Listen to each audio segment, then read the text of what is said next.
Sejam todas muito bem-vindas, mulherões, vocês que estão assistindo. Aqui quem está falando é Regiane Cunha, sou terapeuta e especialista na superação da depressão e ansiedade.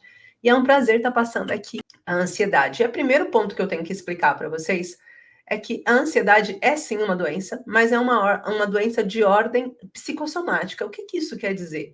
É uma doença que traz para a gente um caráter emocional associado. Isso parece ser óbvio, não é? Todo mundo parece que sabe que, de fato, a ansiedade vem de uma questão emocional, mas parece que ninguém olha para isso como algo, como uma solução possível também, a partir desse mesmo ponto de conflito. Ou seja, se eu tenho um conflito de ordem emocional, não adianta eu ficar só buscando resoluções que não estejam também nessa ordem emocional. Então, é sobre isso que a gente vai estar falando um pouquinho.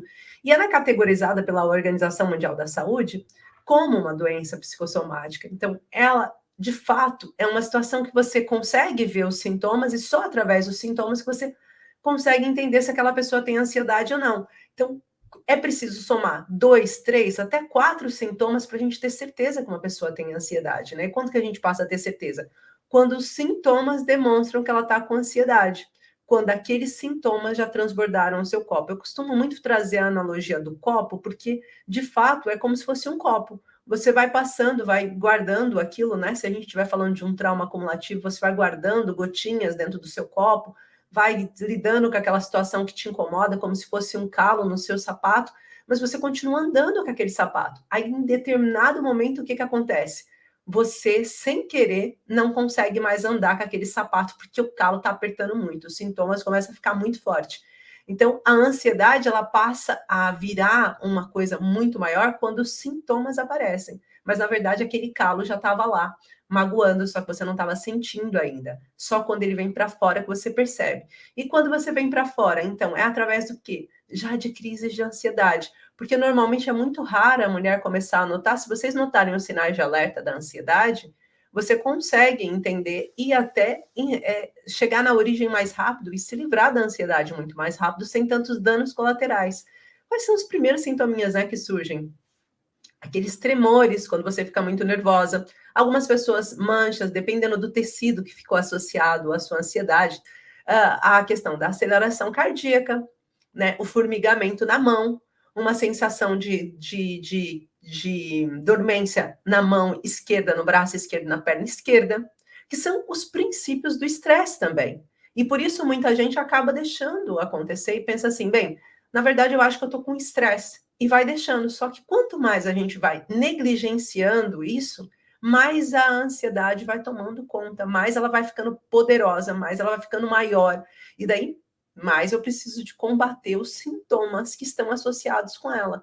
Anteriormente, eu só precisava entender o conflito emocional, agora eu preciso também combater os sintomas. E os primeiros sintomas que vêm, que começam a incomodar muito uma pessoa, é os tremores, os calafrios, a dor de barriga. A dor de barriga é um dos primeirinhos que vem, assim, que pode vir com a prisão de ventre ou com a soltura total, né? Você, quando fica nervosa, quando alguém fala para você que você vai acontecer alguma coisa, sabe quando você recebe aquela notícia chata e que você não está preparado para ela, não dá aquela dor de barriga, parece que você tem que ir correndo na casa de banho para algumas pessoas, dependendo do tipo, de novo, novamente falando, do tecido associado. Então, quando você surge, os primeiros sintomas são sintomas que vão trazendo para você ali algumas pontuações do que pode estar o conflito por trás.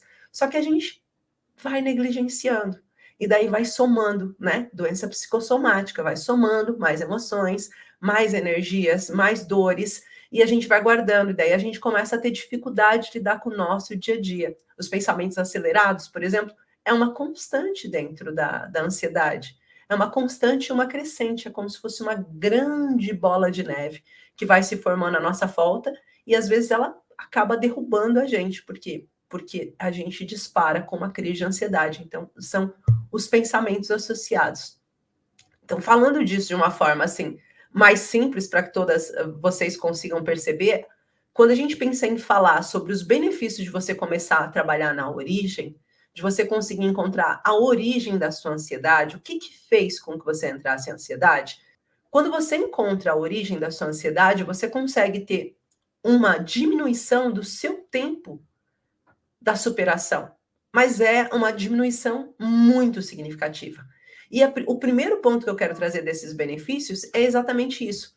Eu tenho imensas alunas minhas que, com ansiedade, em questão de crise de ansiedade, vamos isolar agora, né? Porque tem alunas que têm depressão e tem alunas que têm ansiedade. De crise de ansiedade, em menos de 2 semanas, elas têm uma melhora de mais de 50%. O que quer dizer que elas que tinham uma crise por dia ou que tinham 2 crises por semana, vamos pegar crises ou uma que fica em crise durante muito tempo no mesmo dia, isso vai reduzir para no mínimo 50% em 2 semanas.